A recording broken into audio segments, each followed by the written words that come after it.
Hey, good evening, everybody. Welcome back to the Fit Responder blog.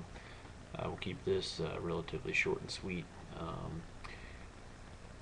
couple questions I keep getting on some pretty people wanting some simple fixes for things they can do in the gym and things they can do to continue to prevent injury and make the workouts that they're doing more effective and safer.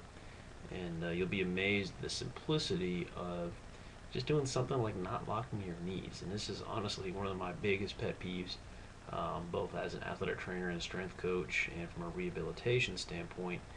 Um, to do any exercise, whether you're working legs or more particularly working upper body. Most people have read or learned that when training legs, especially doing things like squats and step ups and lunges and other lower body exercises, have learned not to lock the knees out because of the high risk of knee injury. But somehow that hasn't had the carryover, at least in the gyms that I've been in and worked out in over the years. There just doesn't seem to be a lot of carryover into upper body exercises. So you have people doing, standing overhead presses, standing cable work, a lot of dumbbell work, biceps, triceps, shoulders. Uh, you get the idea. But what everybody does is they lock their knees. And essentially, what you're doing by not having a slightly bent knee with your weight shifted back onto your heel just a little bit, and that's kind of a misnomer when I say that. You do want to have your weight centered on the ball of your foot. Um, but essentially, you want to have a slight hip hinge as well as having a slight bend of the knee. So, what I teach a lot of my patients and clients is to simply imagine that you're in a bar and you're going to lean your butt against a bar stool. You're not allowed to sit on it. You're just going to lean against the sharp edge of the bar stool, and that's where you're going to hold yourself. And what that essentially does is it puts you into a miniature squat. So hip is slightly flexed, the knees are slightly flexed, but the beautiful thing about that is to hold that position, it forces you to use your abs, which I hope you are doing a bracing maneuver at this point and no longer drawing the belly button in toward the spine. That's one of the big things I preach about, and we'll go into the research behind that at a later post.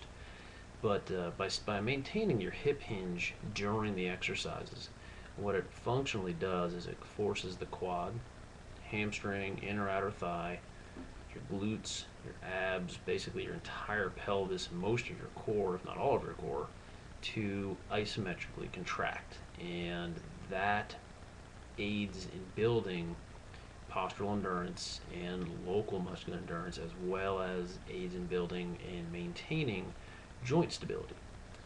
And as you progress from learning how to be in a proper stance while doing standing exercises, which most of your exercises should be done standing, um, you will actually move into single leg stance. But you got to build that functional strength before you can get to that point. So something as simple as maintaining a hip hinge and a slightly bent knee, forcing your body to actually contract like it was supposed to, will actually make your time in the gym much more effective, much more efficient. You'll burn more calories because you're activating more muscle, which is another big secret. If you're standing with your knees locked, you've deactivated most of the musculature in your body. And to do something like a scaption, which essentially is a V movement that you do for the shoulders, which is, by the way, one of the better exercises in the Fit Responder book for its shoulder stabilization and postural corrective attributes. Um, but to lost some train of thought. Sorry about that.